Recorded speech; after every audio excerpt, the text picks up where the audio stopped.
Welcome to the Barrel Room Chronicles. I'm Carrie Moynihan, a certified bourbon steward, former bartender, and all-around whiskey aficionado. I travel the world to explore whiskey from every avenue. For the last 20 years, I've been helping others tell their stories through television, film, and other media. But now I'm taking my love for whiskey and my experience in the entertainment industry to uncover the fascinating stories of the water of life.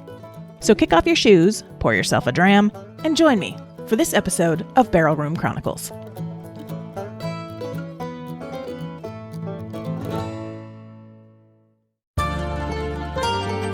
Fine wine has long been a cornerstone of wealth generation and preservation. The problem? Historically, it's been reserved for the ultra-wealthy. VinoVest is changing that. Wine has one-third the volatility of the stock market and has outperformed the global equities market over the past 30 years, with 10.6% annualized returns, proving that the returns can be just as robust as your favorite red. It is so easy to get started in diversifying your investment portfolio. VinoVest makes it easy to acquire new investments. Equipped with a team of world-class sommeliers who evaluate wine and determine which ones will gain value over time. You own the wines in your portfolio outright. You can buy, sell, and even drink them whenever you want. Go to http://zen.ai/Barrel Room Chronicles to receive 2 months of fee-free investing. Be sure to mention that Barrel Room Chronicles is helping you save on 2 months of management fees. It's time to start investing with VinoVest today.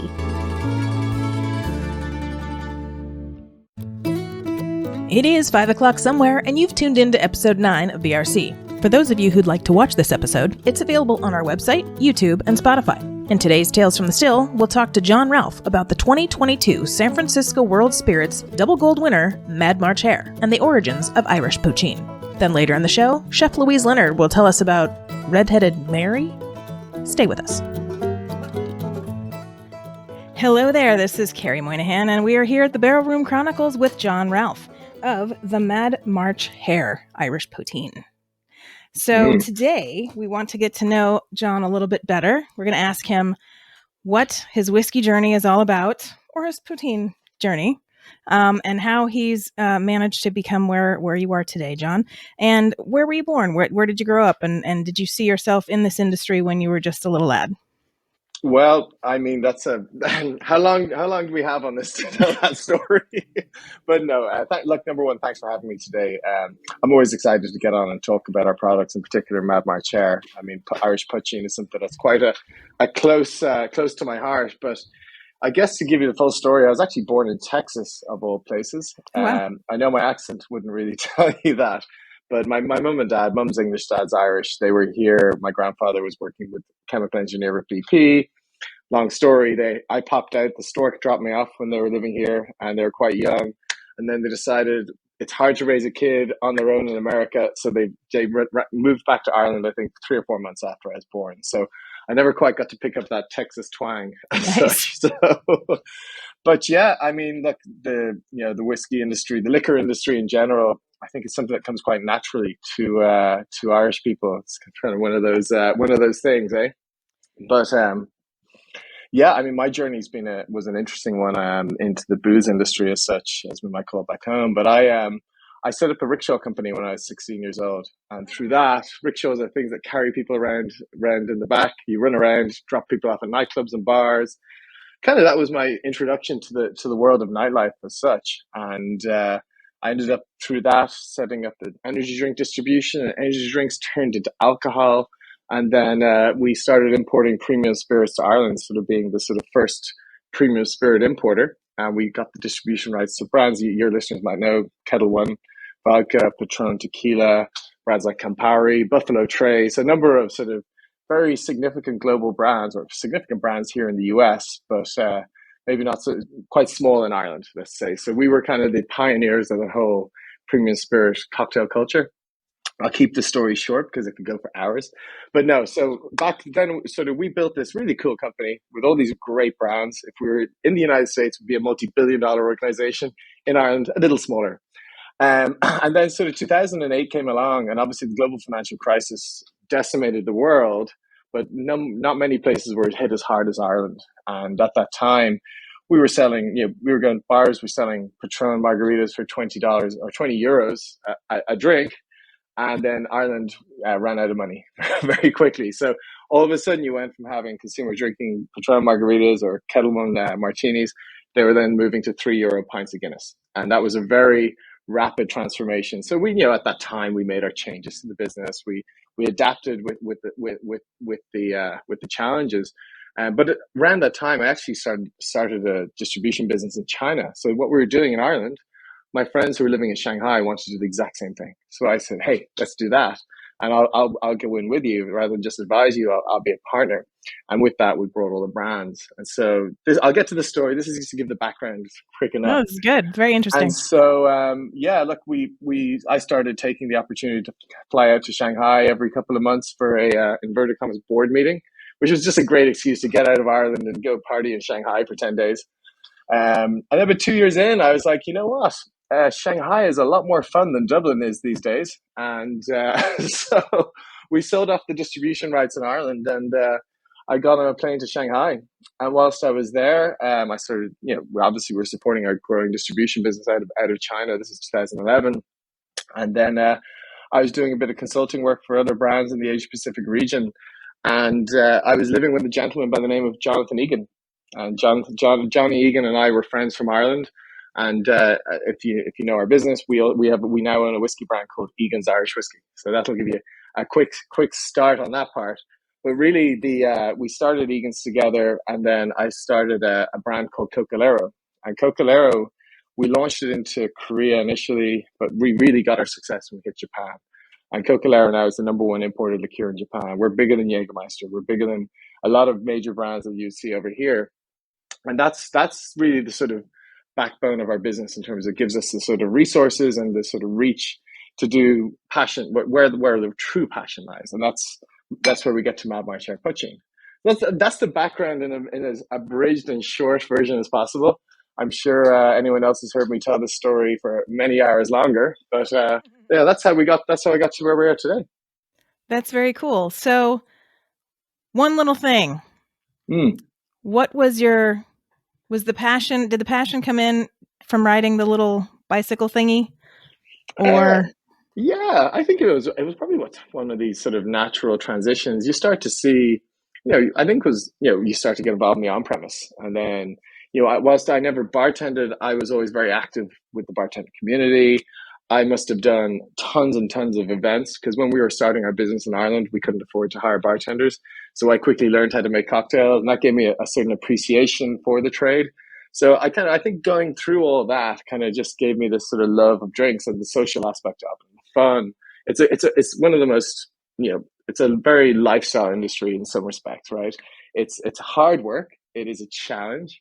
And there's some nights where you go out too late and you still have to get up the next morning. But it's a really social business, and it's something that you could never leave. I mean, the amount of people I know who've left the booze industry because, you know what, there's got to be an easier life out there.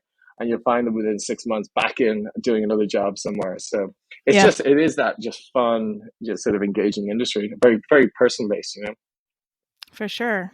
So let's talk about your journey in America, because you are coming to me live in Newport Beach, California. So indeed. Not in Shanghai or Ireland. No, indeed. It's a little bit warmer than Dublin and a little bit different out here than Shanghai. But no, I was coming over here to launch our US business in 2015. I was spending quite a bit of time, and I'd always stop off in San Francisco because it's a great hub coming out of Asia. Mm-hmm. So I stopped in San Francisco, and I had some good friends living in San Francisco. So they were like, "Oh, come stay with us." So I used it kind of as a base and as a jumping off point for like my 20 state tours around the United States trying to push our products.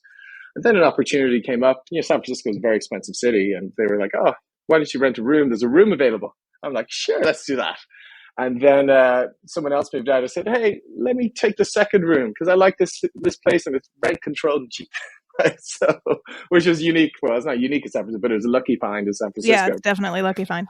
And then I started finding myself spending 1 month, 2 months, 3 months in America, and I wasn't in a rush to go back to Shanghai. And I was like, you know what?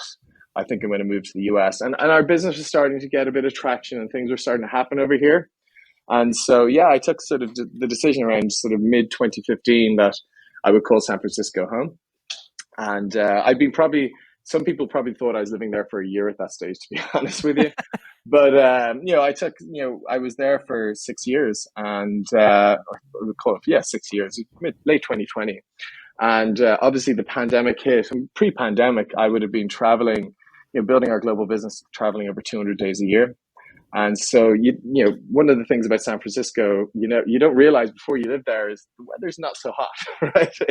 It's not that postcard California palm trees and blue sky that you see in all the ads, right? And coming from Ireland, I dealt with cloudy weather for most of my life. And right. I thought, the pandemic hit and I, obviously couldn't travel. So I was stuck in San Francisco, and it's a city I love and holds super dearly to my heart. But I think the weather was starting to get to me after about 4 or 5 months of being stuck in the city. Right. I lived in a part of town just beside the Presidio, and every day, like clockwork, the fog would roll in, and the sunshine would be gone. Right. So I had friends down here in Southern California, and they were saying, "Come on down, Orange County. There's no COVID down here." So I was like, the Orange County attitude, interesting, right? So I was like, "Yeah, why not? Let's take the jump." So I managed to coerce my girlfriend into taking the journey down with me, and it's hard to beat living in this part of the world. The weather's beautiful. It's it's close enough to LA, so you can go up and have some city life. It's a little slower. It's a bit more pedestrian, but you do it. It's a different kind of life down here. But things are obviously opening up again. Travel starting again. So I'll be back on the road a bit more these days. But I think I'll be happy to come back here. Yeah, I feel you about the weather. As everyone knows, I'm from the Bay Area. I went to school in San Francisco. I grew up in San Jose. And one summer, I was taking a summer school class on Tuesdays, Thursdays, but I was still working in San Jose. So I would drive up, every other day. And I'd leave my apartment, and it's like 85 degrees, 90 degrees already at 7 a.m. And I'm leaving my apartment with blue jeans on, long sleeve shirt, holding my jacket. And the neighbors are like, what's happening with this? And I'm like, I'm going to the city. Gotta, it's the microclimates. It's the microclimates. I would be driving, and as soon as it was on the 680, and as soon as I got to where that Flintstone house is, over there by the Half Moon Bay, there comes the clouds. And I went literally on that bridge from having the air conditioning on to putting the heat on over the course of that bridge. Like, the weather's just crazy. So. It's a bizarre one, isn't it? I mean, what it's great for is it makes a vibrant bar culture, right? So the dark dive bars of San Francisco are world famous. And a lot of it has to do with old Carl the Fog rolling in and making sure that we don't want to go outside, right? So, but no, it's a great place. So let's talk some more about this Mad March Hare. Tell me about the origin and how long has it been out on the market and all of that good stuff. Well, it's I could start to talk about the category itself, because I think that the category itself is really interesting, and then we'll come to how we came to bring Mad March Hare to life. But Irish poitín, I mean, you'll never meet an Irish person who doesn't have a poitín story. It's kind of one of the parts of it, is one of the great attributes of the category. But poitín itself was the original Irish spirit, and by some measures, it's the oldest distilled spirit in the world. It was first distilled by Irish monks in the 6th century AD.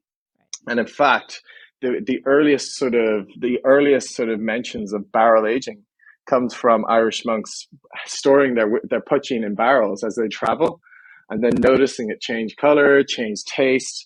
Now, this was I'm not saying this by any means the start of the whiskey world, but it was certainly an early precursor to barrel aging spirits as we know it today. But Irish poitín it's just got such an amazing history, and it really captures this kind of rebellious, side of Irish culture. It's one of the key values of being an Irishman. And the reason why was in 1661, the British outlawed poitín. And they did so because, well, Irish people don't like paying tax to the British overlords. They didn't like paying tax to the British overlords. So it was a bit of a bone of contention. I'm sure they still don't. Yes, exactly. Thankfully, we don't anymore, right? But no, so in 1661, they were trying to tax Irish alcohol, and initially, pretty much every household had a still at home, right? So almost like gin in the UK at the time. And in fact, there's some fascinating history around women distillation, right? So back then, women were managing the household, and they would actually have a small scale still set up in the kitchen for making their own poitín, and it provided a source of income, and it was also a great way to wind down on a Friday evening as such. But King Charles, he was looking to sort of rebuild Britain after Civil War, and so he taxed alcohol and taxed it to the hilt. And knowing the Irish consumption of alcohol was quite high, he felt that was a great potential revenue source. Of course, we refused to pay that tax, and as a result, he then decided, well, one way we could do it is that we will bring in a tax the size of your still output. And so we went with smaller stills. And once that was the issue, they then decided to license distilleries. So this was when really the birth of Irish whiskey took place, which was in the sort of early 18th century. And so instead of having real Irish names on Irish whiskey, you had names like Jameson, Powers. These are two. They're essentially Scottish planters, or favored by the crown, because they knew they'd pay their taxes. So these became these large essentially corporate distillers, and Irish poitín production got really shoved underground. And it was really it's quite a romantic story, but also kind of sad as well, in terms of the British tried to turn Irish people on each other by getting them to they pay for ratting them out, essentially. And but you get some very romantic stories about poitín production. So there's all these funny things about how they used to lay down a piece of wood across the trail, where they start distilling, they'd lay a piece of wood across a trail, and so that with an iron rod up against the wall, but as the police and their horse and carts would come down the avenues, they would knock over the iron rod, and that would be like an early warning system. They'd pack up the stills and run off. And again, these stills were in the middle of the countryside. So one of the great things they used to do is they'd wait until the weather got really bad.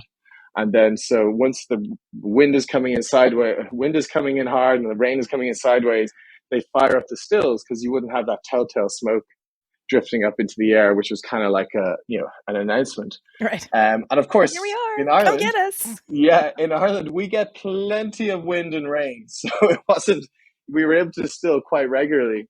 But there was this whole renegade spirit, this rebellious spirit that sort of poitín became, and it was underground. But it was, you always had, if you go to each town, you'd always have a sort of you'd always be able to find out who the local poitín maker was, and then you'll be able to procure your bottles. And this thing stayed in Irish culture for over 300 years after it was made illegal, and it was only legalized in 1997, would you believe, by an act of our Irish Congress equivalent. And since then, there's been a couple of commercial products come to market, but I think what we've had to do, and what we're very passionate about, is re-educating people on what poitín's about, number one, but also taking this category to the world. And I think it's a perfect time in terms of where the world is at right now from a craft spirits point of view, because there's not really anything as craft as Irish poitín, right? It's got such an amazing history.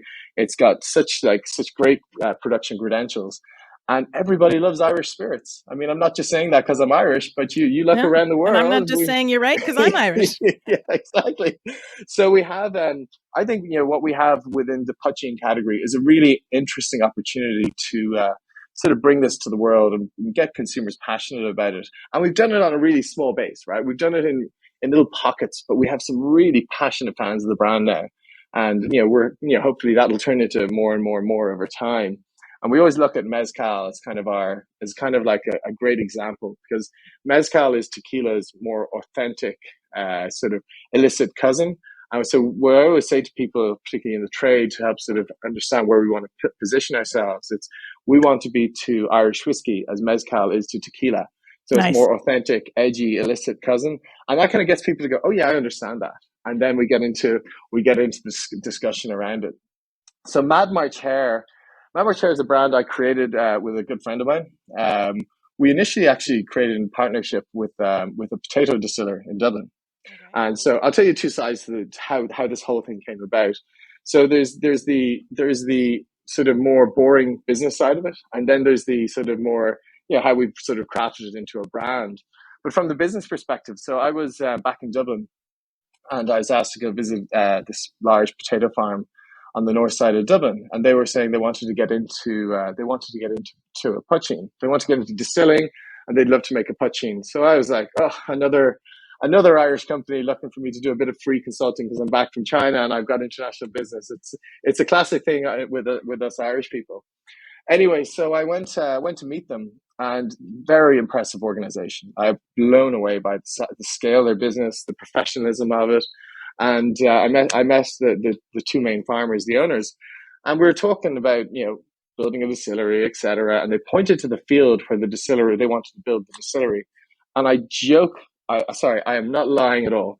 There was two hares in the middle of the field bapping it out. And this love it. It's part of the mating ritual. So each year, so people used to think that it was two males going at each other. Was it in March too? It was in March. It was in March. And I'm not making it up. I promise you, I'm not making it up. But obviously, and that was, I just turned around to them and said, what a cool name for a brand of poitín, Mad March Hare. Because there's this saying, I'm sure you've heard it, you're as mad as a March hare, which means you're gone a little bit nuts. Yeah. And if you actually, if the history of poitín came in at very high strength and very different strengths or different variables or varying strengths. So you wouldn't really know how strong it was. So you could have one shot and you could be fine, or you could have one shot and you could be on the floor. So it was kind of a funny way to sort of engage with that whole poitín imagery of you're mad as a March hare. I love it. And so that was a great way for us to sort of genesis of an idea. But obviously, it's not a particularly marketable story, right?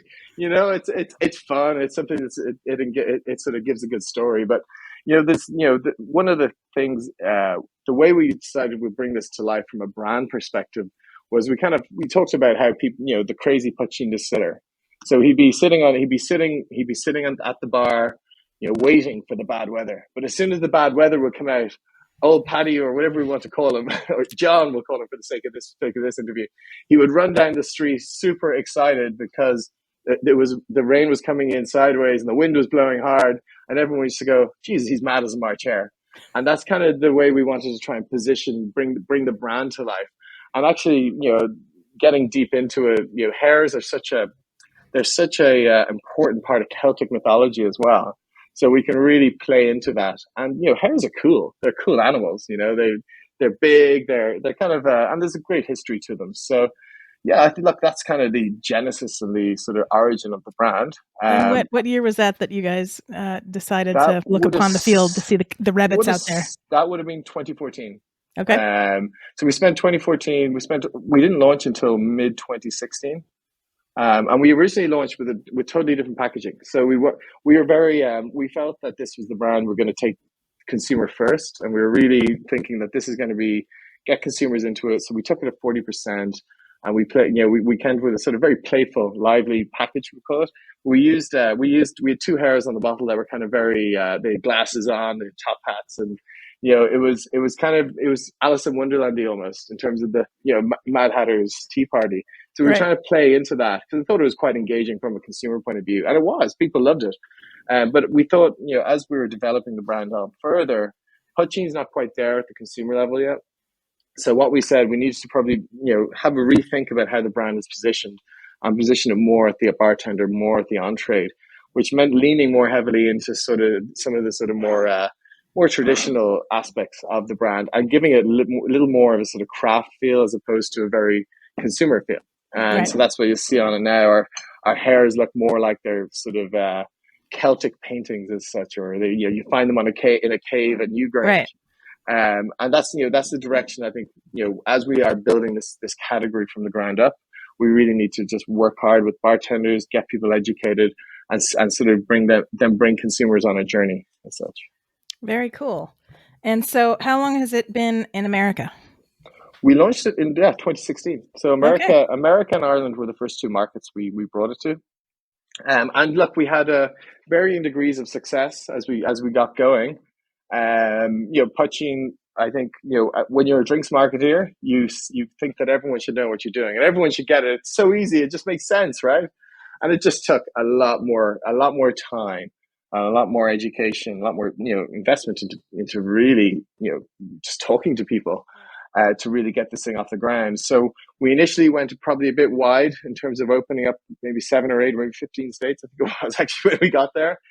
And then, as our business developed, we start to realize we own a portfolio of spirits. We're not just obviously poitín, but as we started to realize that to really build this right, we have to really narrow our focus and have that conversation and have it direct. It's not about having a sort of, we don't just need to be on a cocktail menu and put it in there and say, oh, it'll sell.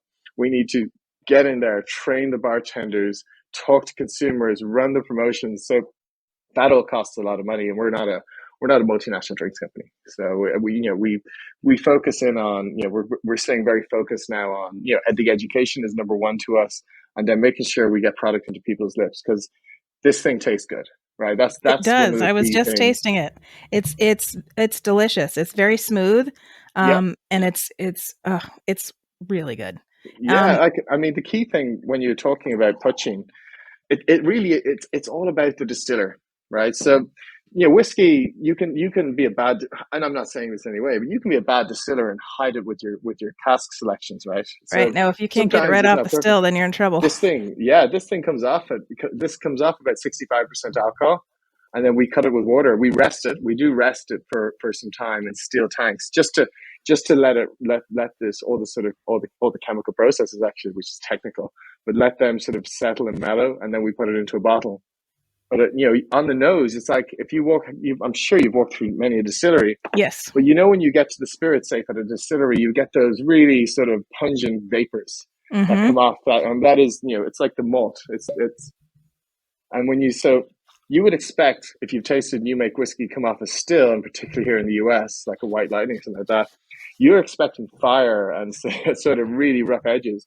Right. But because we make this with 100% malted barley, there's nothing rough about this whatsoever. And I was going to ask what the mash bill was.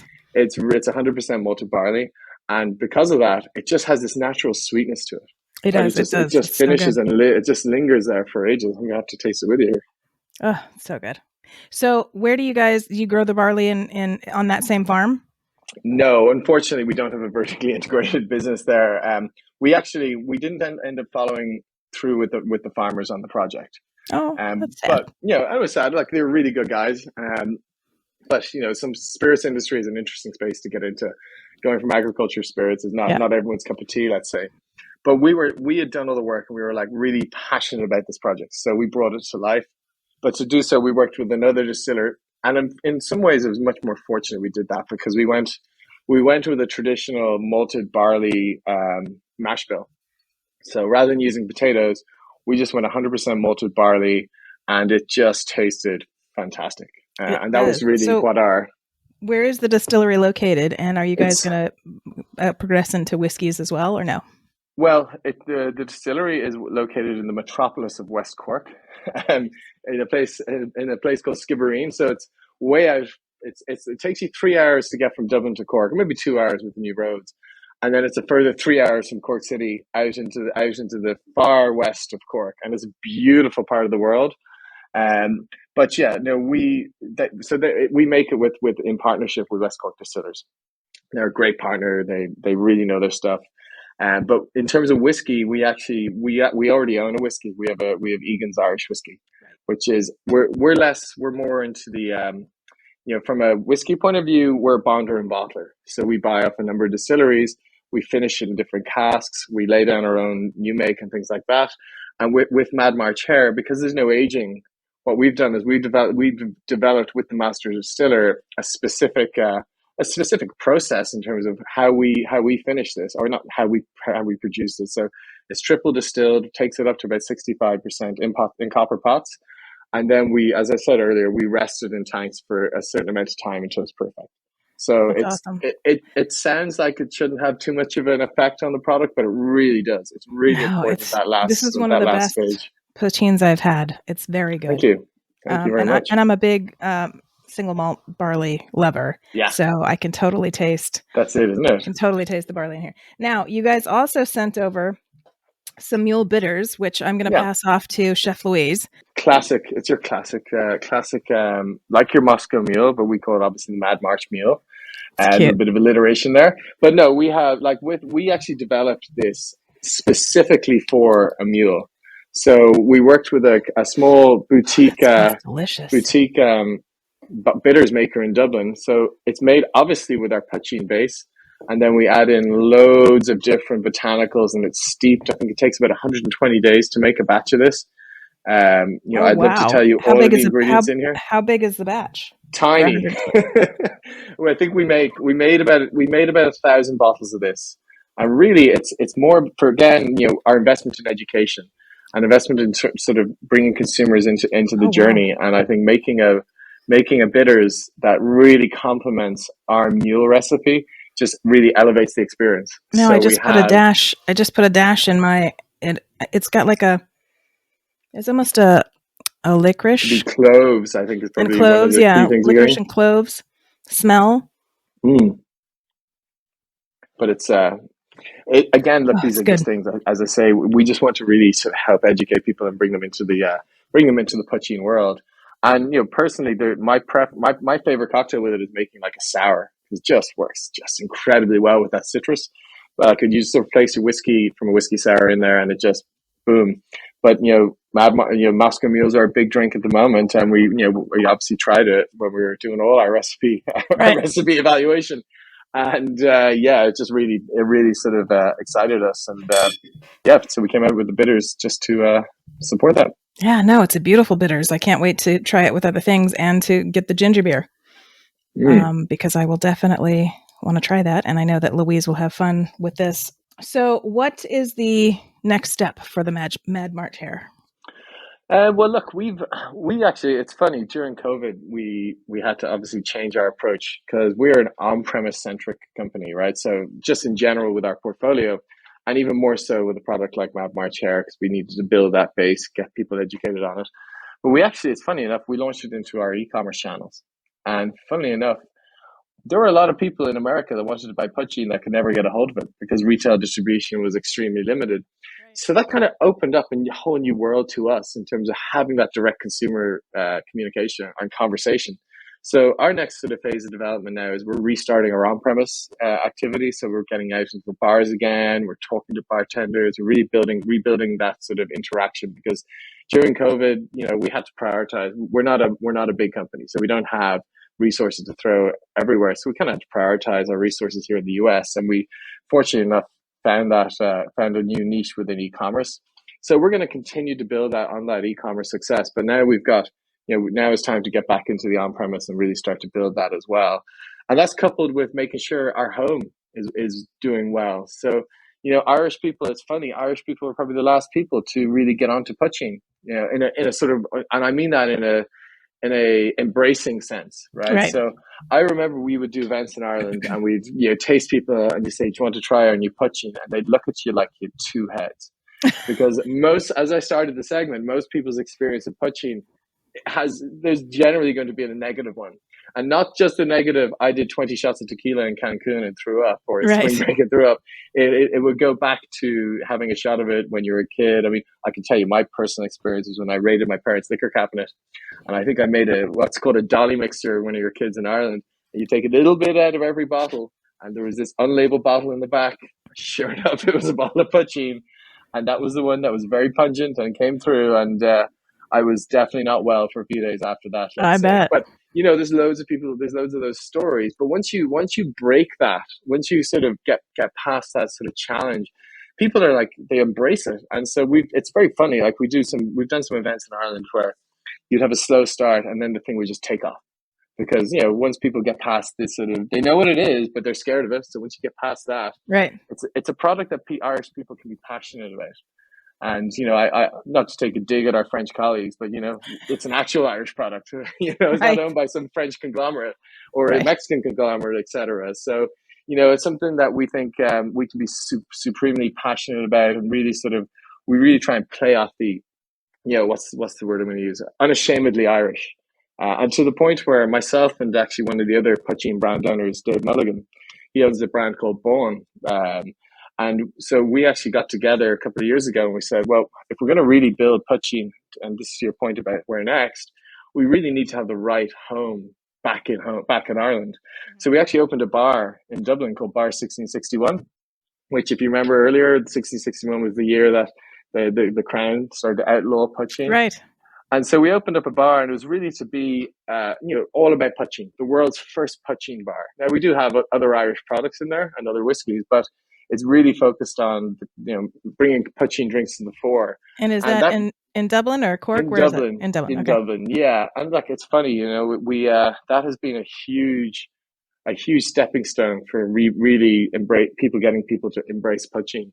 And we actually won we won Ireland's best cocktail bar the first year we were open. So it was nice. kind of, people recognize the innovation and just doing things different.